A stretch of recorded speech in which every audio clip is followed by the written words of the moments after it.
Bienvenidos, soy el doctor Marcial Chávez Cornejo, juez laboral de la Corte de Lima. Hoy estamos con la unidad de aprendizaje 5 sobre la dirección de las audiencias laborales. Estamos en la sesión 15 sobre la dirección de la audiencia de conciliación. Tema sobre el cual vamos a tratar básicamente lo que es la conciliación que se desarrolla durante esta audiencia. Eh, Como sabemos, en este nuevo modelo procesal se ha dado bastante énfasis al aspecto de la conciliación, es decir, al mecanismo de autocomposición de las partes para la resolución de sus conflictos. Es decir, que en lo posible traten las partes de dar solución a aquello que es materia de conflicto o de controversia. Como un tema previo a la conciliación, deberé mencionar que la conciliación tiene como su antecedente al conflicto. El conflicto, en términos generales, viene a ser aquella situación en la cual dos o más partes perciben puntos opuestos, objetivos incompatibles, y así lo expresan. En el ámbito laboral, el conflicto viene a ser la controversia, la discrepancia real y manifiesta que hay entre el empleador y el trabajador, o entre los trabajadores y el empleador. En ese ámbito y en ese aspecto, entonces, tenemos que la conciliación viene a ser un mecanismo autocompositivo de la solución de los conflictos laborales con la intervención de un tercero, de un juez o un conciliador, quien en esa labor busca acercar a las partes para la solución de sus conflictos, para que lleguen a un acuerdo. Y se le da la facultad al juez para que proponga fórmulas que den término a la controversia. En este sentido hay una diferencia teórica respecto de la conciliación y la mediación. La conciliación es aquel acercamiento que se hace a las partes para que solucionen su conflicto.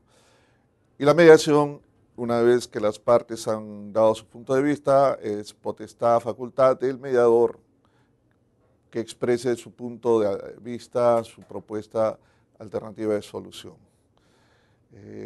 para que así las partes resuelvan el conflicto. Sin embargo, en los hechos, en la realidad de los procesos, si es un tema de conciliación, mediación, simplemente se presente este aspecto teórico y lo que se trata es que las partes busquen solucionar su conflicto, ya sea a través de la participación directa de ellos únicamente o con la intervención del juez, que en este acto actúa como un conciliador o como un facilitador de ese entendimiento, de ese acuerdo. Algunos temas previos, el Tribunal Constitucional en el expediente 08-2005, en el fundamento 36, trata sobre el tema de la conciliación, nos habla y lo define como un acto de ajustar o componer los ánimos de las partes que tienen posturas opuestas entre sí. Nos señala que la labor conciliadora consiste en apaciguar y frenar la confrontación, atenuar las diferencias de las partes, ¿no? Para llegar a un entendimiento. Las características de la labor conciliadora, ¿no? Son varias, entre ellas las más resaltantes es la labor de flexibilidad, que se busca promover llegar a un acuerdo prescindiendo de acciones que estén con complejidad y rigidez para dar una búsqueda, para alcanzar la búsqueda de una solución. Rapidez, se procura que sea célere y pronta la solución, porque si las partes entraron a un tema de conciliación, están en vía de conciliar, lo que se busca es que se encuentre y se llegue arriba a un acuerdo con prontitud, con celeridad. La reserva, esto es un aspecto muy importante porque todo aquello que se diga o se exprese dentro de la etapa de conciliación va a quedar ahí, no va a trascender, no va a poder ser utilizado o no debe ser utilizado por las partes si es que no se arriba a un acuerdo de conciliación y no pueden hacer referencia a algún aspecto que se haya tratado durante la conciliación, ni siquiera la opinión del juez, ¿no?, que de alguna manera haya podido expresar.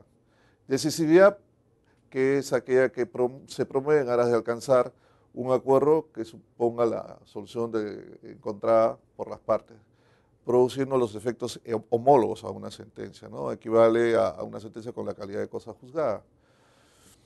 La conciliación en este nuevo modelo procesal está tratada en el artículo 12, que nos habla que en la prevalencia de la oralidad en los procesos por audiencia, y en el 12.1 nos señala que se realizan todas las audiencias, todos los aspectos del nuevo modelo procesal son registradas en audio y video, salvo la etapa de conciliación. Y aquí quiero resaltar el aspecto que para el nuevo modelo procesal se contempló la no grabación propiamente de la etapa de conciliación, es decir, cuando ya las partes empiezan a negociar, a dar su punto de vista, para que puedan hacerlo con la mayor libertad, con la mejor amplitud de propuestas o conveniencias que puedan tener una con respecto a la otra, de tal manera que puedan tener una espontaneidad, una naturalidad en tratar el tema. La suspensión de la grabación del audio y video permite que las partes actúen sin estar condicionados a estar hablando o estar tocando este tema frente a una cámara que de alguna manera, consciente o inconscientemente, podrían ellos tener el prejuicio de que lo que puedan expresar se deje de alguna manera en un registro que posteriormente pueda ser utilizado o usado en contra de sus intereses. Y el ejemplo es bien claro, normalmente cuando las personas en común tienen una cámara al frente, ya sea un bautizo, un matrimonio, cuando tienen la cámara al frente se les nota cierto nerviosismo, están un poco como condicionados en su desarrollo. Y eso es lo que se busca, que este aspecto de la conciliación propiamente no sea grabado ni se registre, y aquello que se diga y se exprese quede en ese ámbito de tal manera que lo expresado y todo aquello que pueda coadyuvar a la conciliación se puede expresar libre y abiertamente, sin ningún compromiso. Es decir, se trata el tema sin comprometer a las partes en caso no llegaran a un acuerdo de conciliación. En el nuevo modelo procesal, una vez admitida y calificada la demanda, o calificada y admitida la demanda, se corre traslado y se cita a las partes a la audiencia de conciliación. Y esto ha sido toda una novedad con respecto al modelo anterior, donde primero se calificaba la demanda y una vez admitida se corría traslado a la parte demandada para que pudiera manifestar lo que crea conveniente a sus derechos. Esto más bien creaba ya una especie de posición encontrada de una con respecto a la otra, de tal manera que cuando eran citados o ya venían a la audiencia única en el anterior modelo, pues ya venían con una posición fija y sentada, ¿no? Normalmente era la de negar, ¿no?, y contradecir todo aquello que se ha hecho en la demanda. O sea, ya venían con un punto de vista contrario a poder conciliar, salvo los casos de allanamiento que eran los menos. En este nuevo modelo se ha evitado que se tenga esa postura, esa posición, para ver la posibilidad que las partes puedan tratar de alguna manera la posibilidad de encontrar una solución al conflicto. Es decir, un poco evitar el ánimo litigioso, ¿no?, que se tiene en las partes, de venir ya con una posición sentada en contra de aquello que podría facilitar la conciliación. Por eso, en este nuevo modelo, lo primero que se hace una vez calificada y admitida la demanda es citar a las partes a la audiencia de conciliación, que se debe hacer entre los 20 y 30 días siguientes.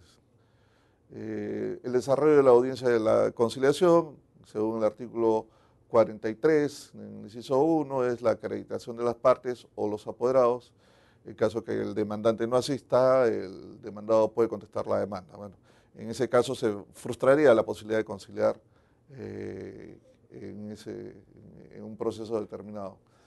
Y también el caso de incurrir en rebeldía cuando asiste el demandado o no contesta la demanda o el representante no tiene los poderes suficientes para conciliar, aspecto en el cual se incidió mucho que los apoderados del demandado concurran con facultades para conciliar, porque normalmente en el anterior modelo las partes concurrían a la audiencia y la parte demandada pues, siempre tenía la dificultad de poder conciliar porque no estaba autorizado.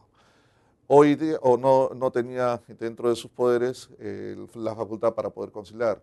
Sin embargo, este tema hoy en día ha encontrado dificultad, sobre todo en aquellos procesos que son contra entidades públicas que están defendidas por procuradores, es que sí tienen la facultad, pero no están autorizados, ¿no? Se encuentra esa limitación. Luego de esta acreditación de las partes, el juez invita a conciliar y a solicitar a cada una de ellas que mantenga, para que expresen sus posiciones. La experiencia que hemos tenido durante el desarrollo de las audiencias de conciliación han sido de permitir que primero la parte demandante ratifique o confirme si tiene ánimo de conciliar respecto a la pretensión que ha demandado, luego de lo cual se escucha al demandado para que exprese aquella posición o posibilidad que tenga de poder ofrecer, ¿no?, alguna propuesta de solución.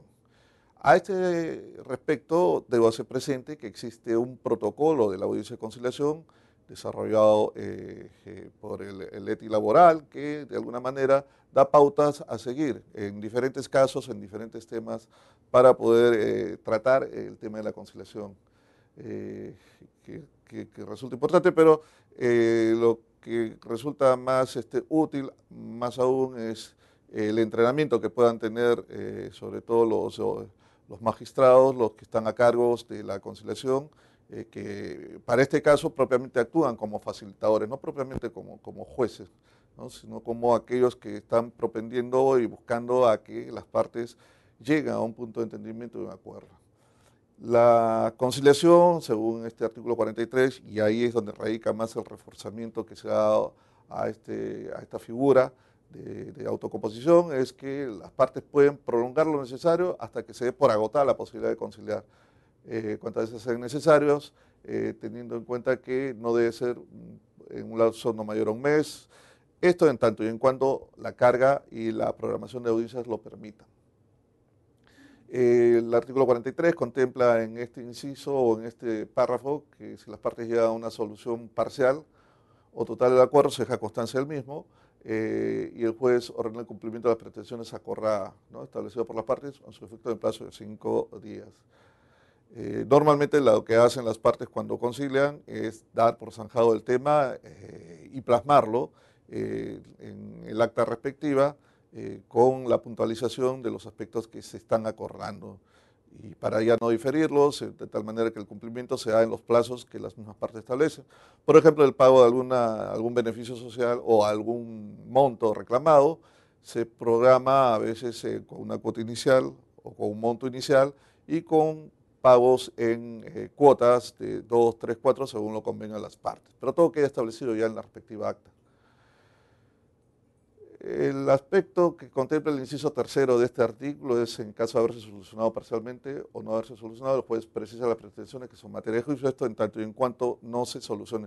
La experiencia enseña que normalmente los empleadores lo que buscan es, y los trabajadores también, que se solucione definitivamente el tema materia de conflicto, el tema materia de controversia, para que de una vez zanjado el tema, pues cada parte, sobre todo la parte empleadora, se dedique y se aboque a los aspectos principales, ¿no?, cuál es la dirección de su negocio, su fábrica, su industria, y se dediquen a sus actividades empresariales propiamente, ¿no? Por eso normalmente la fórmula de conciliación lleva la frase, cuando ya son en términos económicos, que se soluciona y se propone por todo concepto demandado, por todo concepto que es materia de litigio. El artículo 43 trata el caso que no haya habido solución del conflicto y haya habido no contestación, el juez pueda emitir su decisión a través del juzgamiento anticipado. Pero ese es un aspecto muy diferente a lo que estamos tratando hoy. ¿Cuáles son las recomendaciones para el tema de la conciliación cuando ya estamos tratando propiamente el tema entre las partes? Es que el juez debe tener un conocimiento previo del caso, ¿no? Viene con una visión parcial porque viene con el conocimiento de la demanda, viene con la versión del demandante. Pero en la conciliación también puede recibir alguna información, inclusive revisar alguna documentación de parte de la demandada que tengan que ver con el aspecto o el reclamo en materia de controversia, ¿no? Es importante que el juez informe a las partes sobre sus derechos y obligaciones, ¿no?, procesales y sustantivas, sobre todo aquella que va a significar que la solución del conflicto solucionará definitivamente el caso en materia del proceso, con la utilidad, con la equivalencia que tiene una sentencia con calidad de cosa juzgada. Es importante que el juez pueda reducir el conflicto a su mínima expresión, ¿no? Debe dejar despejado todos aquellos aspectos que sean accesorios artificiales. Por eso el tratamiento inclusive de tratarlo como por todo concepto, ¿no? El ofrecimiento de alternativas, ¿no? Ahí es ahí donde sucede el tema de que si estamos frente a una conciliación, una mediación, bueno, en realidad lo que se busca es que las partes solucionen el conflicto, ya sea de una u otra manera, que se obtenga un acuerdo conciliatorio.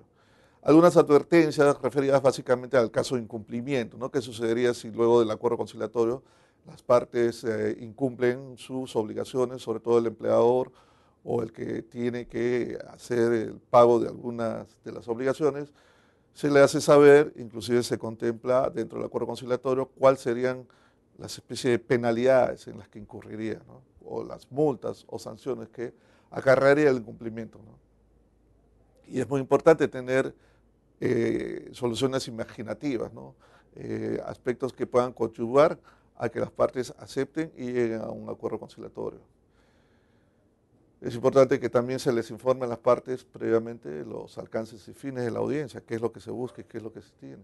Tanto también como en lo referido a la posibilidad de poder conciliar, ya sea que si en esta audiencia no se logre un acuerdo conciliatorio, las partes podrán avenirse en cualquier momento a poder conciliar, inclusive cuando se haya emitido la primera sentencia o la segunda sentencia, y hasta antes de que se notifique la resolución definitiva con calidad de cosa juzgada. Hasta ese momento las partes pueden llegar a un acuerdo conciliatorio.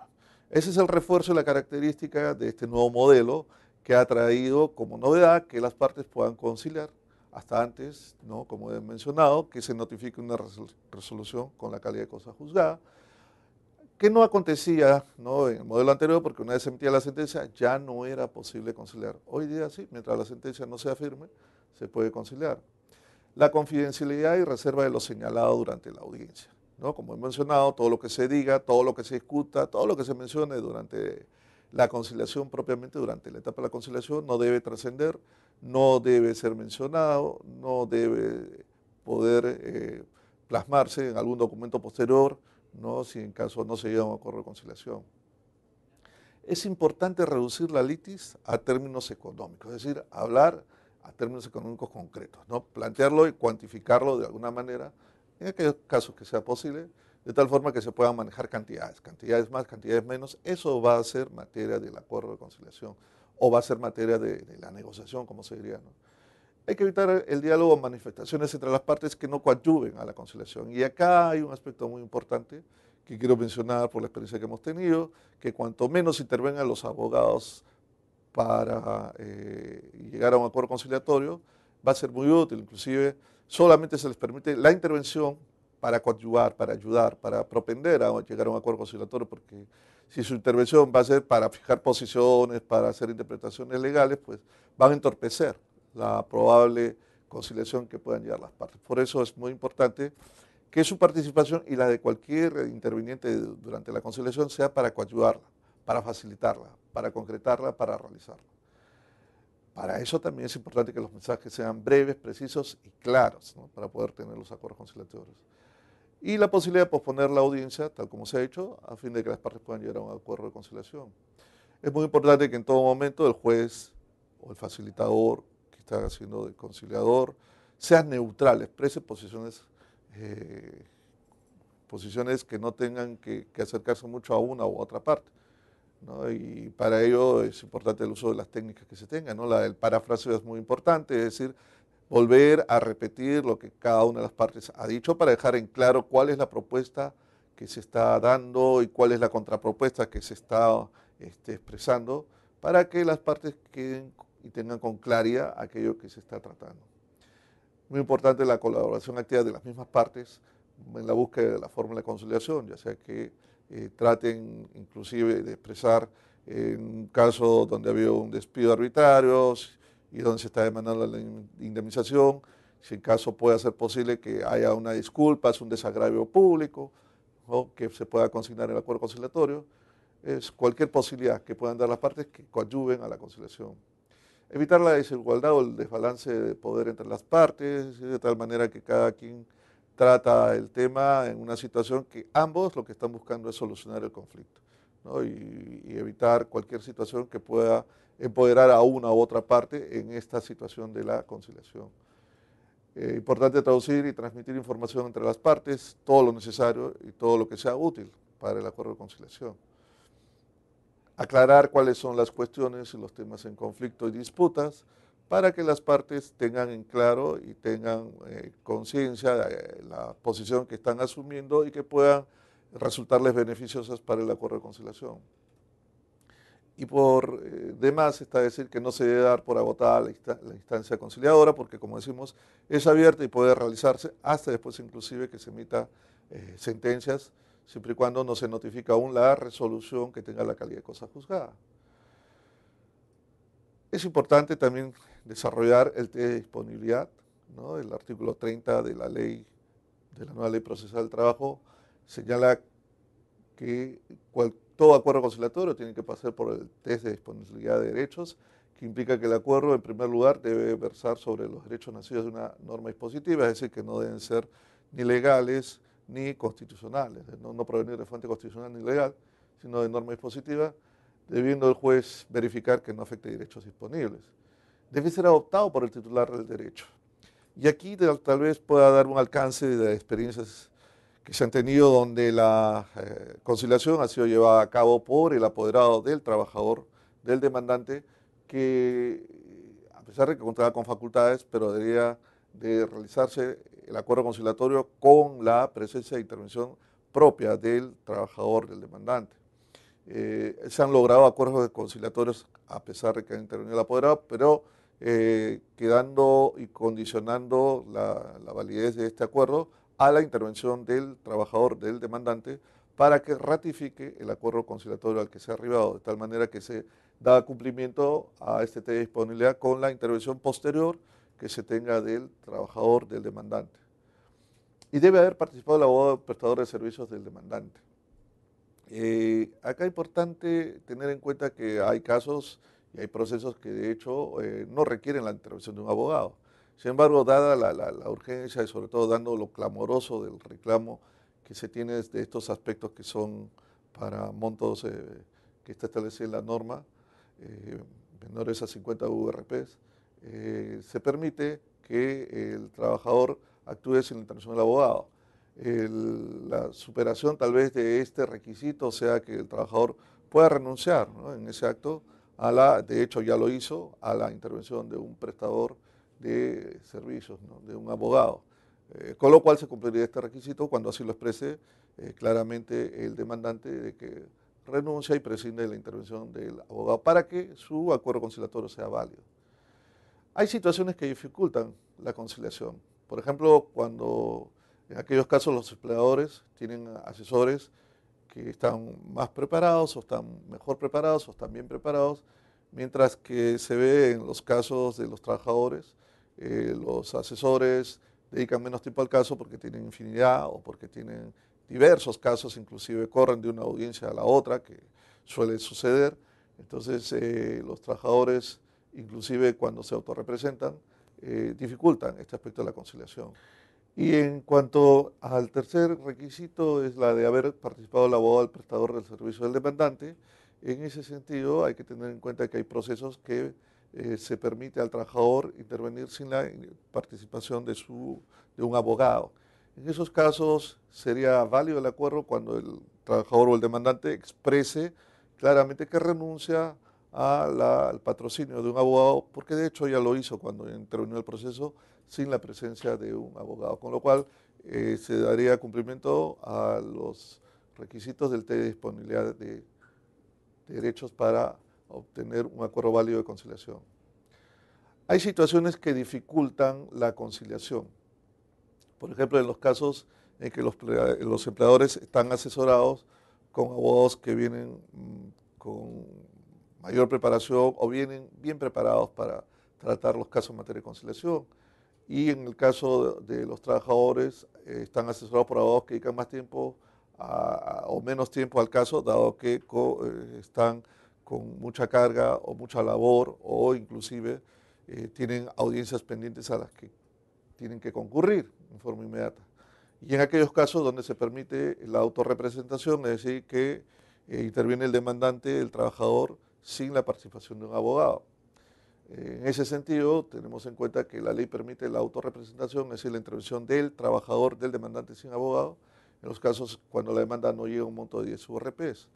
También la autorrepresentación, o sea, la intervención de un demandante sin la intervención de un abogado, se encuentra también a discreción del juez cuando el valor del demandado se encuentra entre las 10 URPs y las 50 URPs. Otra situación que dificulta la conciliación es cuando hay un desequilibrio en cuanto a las pruebas, en cuanto a la acreditación de la reclamación por parte de los trabajadores. Normalmente los empleadores se encuentran en la posesión del archivo completo del trabajador, de la documentación, puede acreditar y de hecho determinar la procedencia del derecho del reclamado, ¿no? Los trabajadores normalmente no cuentan en su poder con los documentos o tienen pocos documentos, ¿no? En ese caso, el juez poco puede hacer en un proceso de conciliación si el trabajador no cuenta con documentación, ¿no? Puede recurrir bueno, cuando ya el proceso no ha sido, no se ha podido lograr un acuerdo de conciliación, no ha prosperado, al continuar el proceso, pues el trabajador no cuenta con documentación y, claro, puede recurrir a los otros medios probatorios que está contemplado en la ley. En casos como estos, el empleador no estará muy interesado en un acuerdo de conciliación, va a preferir que se continúe con el proceso. Otra situación que dificulta la conciliación es cuando el trabajador continúa laborando para el empleador, se mantiene todavía prestándole servicios. En esos casos, el juez debe ser muy sensible a la posibilidad de que concilie el trabajador, dado que existe la posibilidad de que se tomen represalias, ¿no? Como suele pasar, ¿no? Por una demanda, y normalmente sucede, y está contemplado como nulidad de despido, cuando el trabajador ha hecho un reclamo o ha interpuesto una demanda y lo que suele acontecer es que el empleador despida al trabajador, ¿no? Corte el vínculo laboral o corte la prestación de servicios como una especie de represalia. Hay unas pautas que se deben seguir en en la conciliación, en este nuevo modelo procesal. Tener en cuenta que si toda pretensión es conciliable, en principio sí, sobre todo cuando se demanda la desnaturalización de la locación de servicios o el reconocimiento de la relación laboral. En ese caso, todo es posible conciliar. Hay que tener en cuenta las demandas contra las entidades del Estado, que casi nunca son de conciliar porque requieren autorización expresa, ¿no?, del titular del sector, salvo en casos como el Banco de la Nación, que alguna vez o algunas veces han podido conciliar, ¿no? Hay demandas contra grandes empresas, importante tener en cuenta si antes han conciliado o hasta la pretensión que es materia de procesos, si en otro proceso también han sido conciliados, para tenerlo como antecedente y posibilidad de llegar a un acuerdo de conciliación. Las demandas contra las medianas y pequeñas empresas, hay que tener en cuenta que los montos de los beneficios sociales son casi al 50% del régimen general, ¿no?, en aquellos casos donde corresponda. Hay que conocer a fondo el caso demandado, hay que prepararse, sobre todo para el juez que va a actuar como facilitador de la conciliación, prepararse con antelación para tratar el caso que se va a someter a conciliación. Tener material probatorio a la vista, esto es tener aquello que ha sido adjuntado a la demanda, que es con lo único que se cuenta hasta antes de la audiencia de conciliación y posteriormente durante la misma audiencia de conciliación o durante la etapa de la conciliación, contar con aquello que pueda ofrecer o adjuntar la parte demandada, ¿no?, con respecto a los reclamos que viene haciendo el demandante. Hay que darles un ambiente apropiado, un ambiente de comodidad, sobre todo que propicie la conciliación, un poco descargarlo de la idea que están tratando un tema judicial, aunque lo es, pero con la idea de que en ese momento y por ese momento están ellos tratando un tema, materia de conciliación, en un ambiente de conciliación, con un conciliador y no propiamente con un juez, ¿no?, que es el que tendría que intervenir en su labor jurisdiccional en caso no se llegue a un acuerdo de conciliación y tenga que emitir su decisión. Es importante explicar al demandante la ventaja de una conciliación, lo importante que resulta obtener un acuerdo conciliatorio que evite la onerosidad, ¿no?, la tediosidad de continuar un proceso con sus etapas, con sus procesos, sus recursos que puedan alargar la solución del conflicto, cuando en un solo momento, y en ese momento que es la conciliación, pueden llegar a un acuerdo definitivo que es solución a su conflicto. Se da libertad a las partes para que puedan expresar su punto de vista, pero en esto sí controlando que puedan extenderse y explayarse más allá de lo que resulte necesario para un acuerdo de conciliación. Ensayar fórmulas de conciliación, todas las que se puedan dar, todas aquellas que puedan servir para el acuerdo de conciliación, donde se hablen de cantidades más, cantidades menos, o cualquier otro aspecto que sea útil para obtener la conciliación. monto y plazos, es decir, en caso se acuerde un monto, si se va a pagar en una sola cuota, en varias cuotas, cómo serían las cuotas, ¿no? Buscar que las partes se avengan a una de estas alternativas, ¿no? Importante saber que lo expresado por el juez no se va a considerar como un adelanto de opinión, ¿no? Aplicando la nueva ley. Para eso se reserva la grabación de la etapa de conciliación en audio y video, de tal manera que las partes se expresan abiertamente sus puntos de vista para llegar a un acuerdo de conciliación. Y lo manifestado por las partes no será considerado en modo alguno como declaración. Lo que se dijo en la conciliación queda en la conciliación. Y si alguien pretende referirse a algún aspecto que se trató en la conciliación, pues estará tratando de obrar, o de hecho está obrando de mala fe o temeridad, lo cual puede ser hasta sancionado, ¿no? El tiempo como factor de conciliación, lo más importante que las partes, cuanto más antes solucionen el conflicto, pueda darse la misma para la solución del conflicto. Hay puntos que se deben de trabajar para la conciliación. No se ha invertido en una cultura promocional de la conciliación, los profesionales normalmente no quieren divertir, sobre todo los abogados, libre y abiertamente en presencia del juez, sobre la búsqueda de la solución de sus conflictos, porque normalmente se cierran y son intransigentes en sus posturas, ¿no? Por eso la mención que les decía que en la audiencia de conciliación o en la etapa de conciliación, la intervención debe ser directa con las partes, entre el demandante y el demandado, de tal manera que los abogados estén al margen, salvo que intervengan para coadyuvar, para ayudar. La promoción de la cultura de la autocomposición, dar a conocer las ventajas, la utilidad que resulta obtener un acuerdo de conciliación, que se debe convencer a los litigantes que los acuerdos serán en general más beneficiosos y más económicos que las resoluciones judiciales, incluso cuando las mismas sean estimatorias de las propias pretensiones. Es importante mencionarles que la conciliación hoy en día debe ser reforzada, deben de establecerse talleres de capacitación donde se tenga la intervención o participación de los jueces, magistrados, que puedan llevar a cabo audiencias simuladas, ¿no? Simulación de audiencias, juego de roles, de tal manera que se pueda entrenar con mayor conocimiento a los magistrados en el desarrollo de la conciliación.